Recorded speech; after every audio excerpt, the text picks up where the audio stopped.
Oh, good morning. That was the mother bird, and I just thought I'd do a real quick video on the progress of my little babies here. Now there was 3 eggs here in my greenhouse, and one of them, as far as I can tell, I don't mess with these little birds too much, but as far as I can tell, one of them didn't make it, unfortunately. I've looked around and I don't see anything. But these 2 little guys, both of which should be in their nest, are now hanging out a little bit on the top. They're getting bigger. Where are they? There they are. Hey there, little guys. Let's see if I can get something besides my finger. Get them to move about a little bit. Hey. Hey. Everything okay? Hey there. They're peaceful. Usually baby birds, when you approach them, they're looking for a worm and they'll reach up with their mouths trying to get a free meal. Not these. They're just keeping to themselves, as nature has taught them to do, to avoid predation. I tied up some strings, couple, to secure the nest, because there's just horrific windstorms lately, and rainstorms. There's the mama. There you go. And the daddy. They're not real happy with me filming their offspring. Hey, I seen that one just give me a look. Cute. All right, well, they're doing fine, and I guess it won't be long and they'll be flying out of the nest. I've done the best to secure the nest that I could with these strings that I attached over there. And I think to survive. And you know what? I want to make a peace pact, sign a peace treaty. Yeah, we're signing it right now in permamarker. And that is that these little guys, they can have some figs. I certainly don't mind sharing a few of my figs. And they can eat my blueberries, which the mama bird and the papa bird definitely have been helping themselves too. That's fine. I have no problem with that whatsoever. But these little guys have to know that they can't go too far with destroying my figs. They can have a few when they're ripe and not when they're unripe. Not fully ripened. But they are certainly welcome to a few figs around here. So we officially sign a peace treaty today. And we'll let these little rascals hang out in the yard if they want to. They can't do too much damage to me. There's plenty of food around here. I've got plenty of figs. Jeez, I've got a lot of in-ground trees that are just completely loaded with fruit everywhere. There's going to be a great abundance of fruit this year. So I'm looking forward to that too. So certainly I can share a few of those with my newly found friends. They're family now. Hey, come on. Don't be so serious. Everything's fine. That little guy hanging out back there. Okay, well, with that,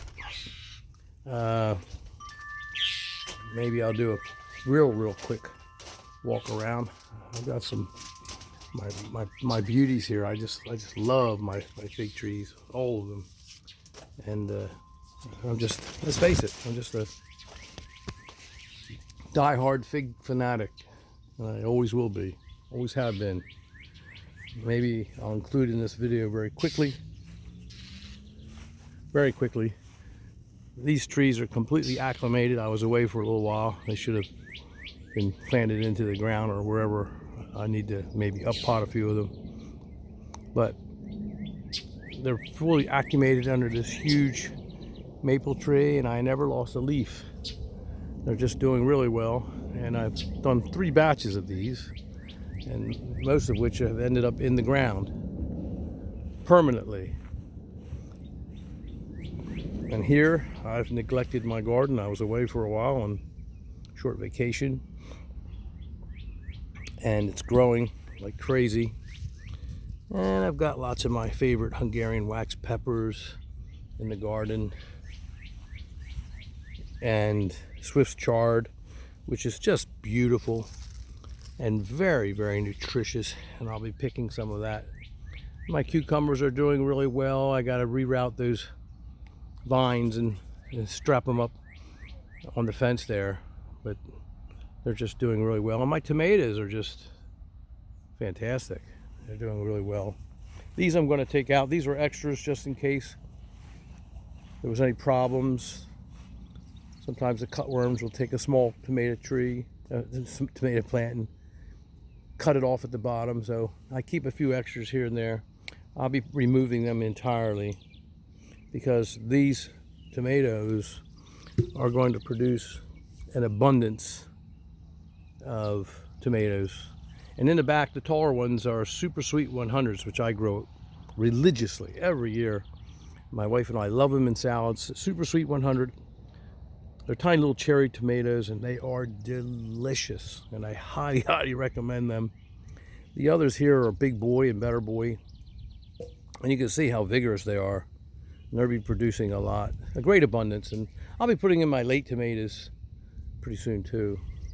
And I've got lots of squash. I've been picking squash, and I love zucchini, and you can see they're just doing so well. And we've been picking them and eating them, and I love zucchini.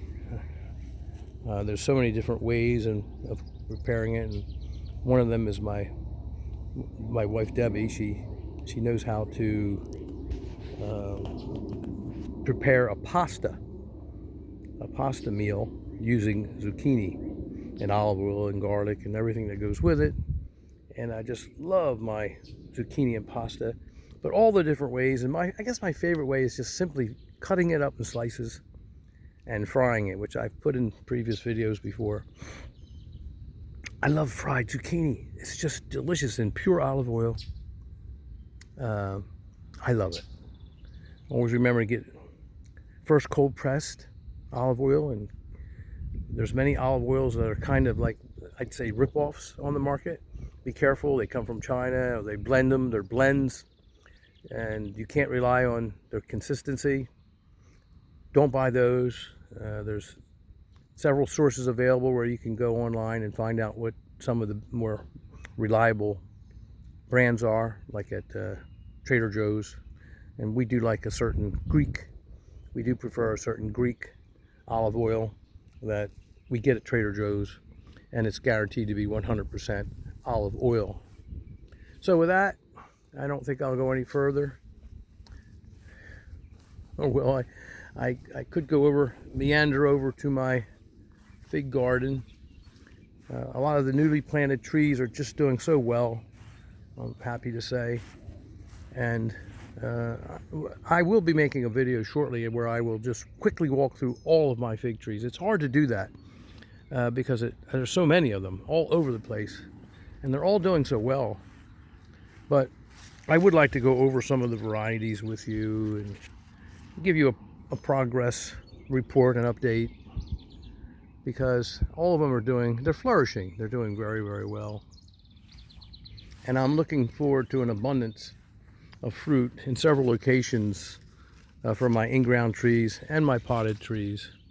They're all going to be producing a tremendous amount of fruit, as you can see.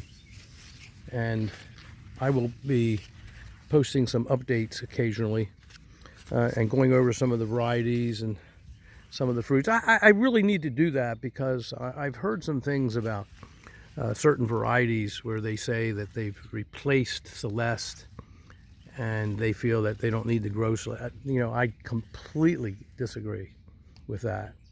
And I don't think that certain varieties, the LSU, a couple of the LSU varieties like Tiger, have in any way replaced Celeste or improved Celeste or other LSU figs, which are all, I love them. I'm a big fan of LSU figs, but everyone has to remember that Celeste was the parent that Dr. O'Rourke used in his breeding program, his cross breeding program. And because of all of its fine qualities, Celeste was used. But in no way does one, not any, of the LSU crosses replace Celeste, the original Celeste. And I don't agree when I hear it said that certain varieties like Tiger, have replaced Celeste. They're not even like Celeste. and they do lack quality, certain qualities they lack. I do like Tiger. I do have many LSU varieties, and I am a fan of them. But believe me, they're not all that good. There's problems with every single one of them. There are some drawbacks with every single one of them. That's just how it is in figs. What Dr. O'Rourke was trying to do, because Celeste only produces one crop, the main crop fig, and because Celeste is a smaller fig, he was trying to come up with some crosses that would offer a 2-crop season, and also 2-crop harvest, and also larger figs. But in doing so, he produced a lot of really interesting varieties, none of which I would really put higher than the original Celeste itself. They're all different, and I recognize those differences, and I'm okay with that. There's room for everything in a figster's garden, everything that's passing the test of time, that is. But some of these newer varieties, they just aren't doing that. They just have problems. They might crack when it rains, or they might not taste as well. They might ripen too late. There's just so many things that I would like to talk to you about. I could just go on and on and on and on about this subject. But please don't take the attitude or accept the attitude that, certain varieties are completely replacing others. There's a reason why there are certain varieties that are found in so many yards, in so many states across this country, and for so many decades. There's a reason why they're there, the same varieties, because they're superior.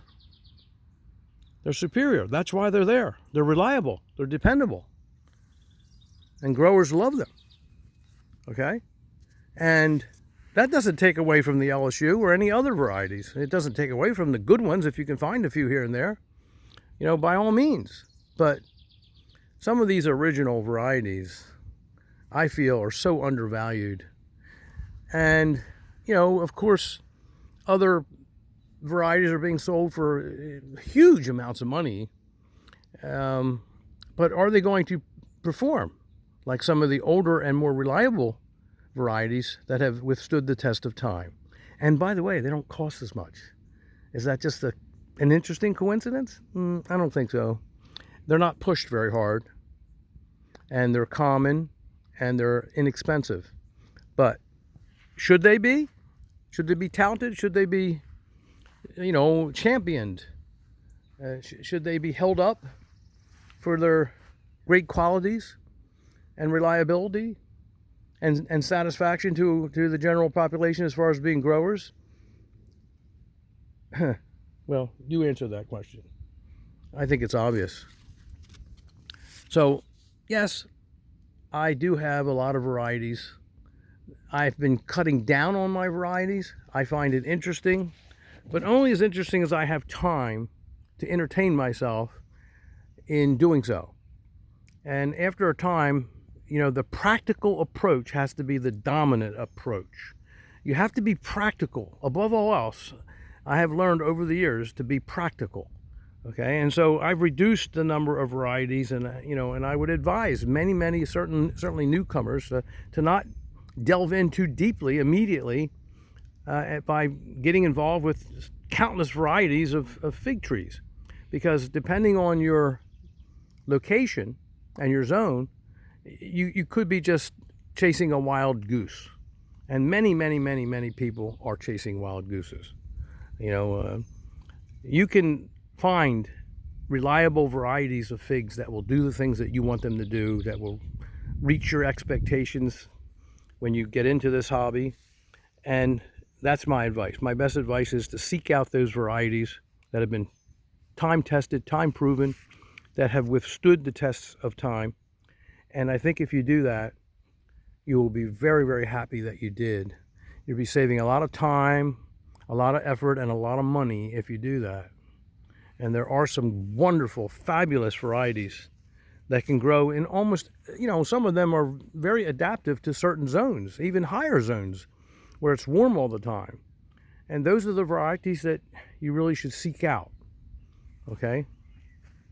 And many of them are very inexpensive and easy to obtain. Okay, so that's my sermon for today.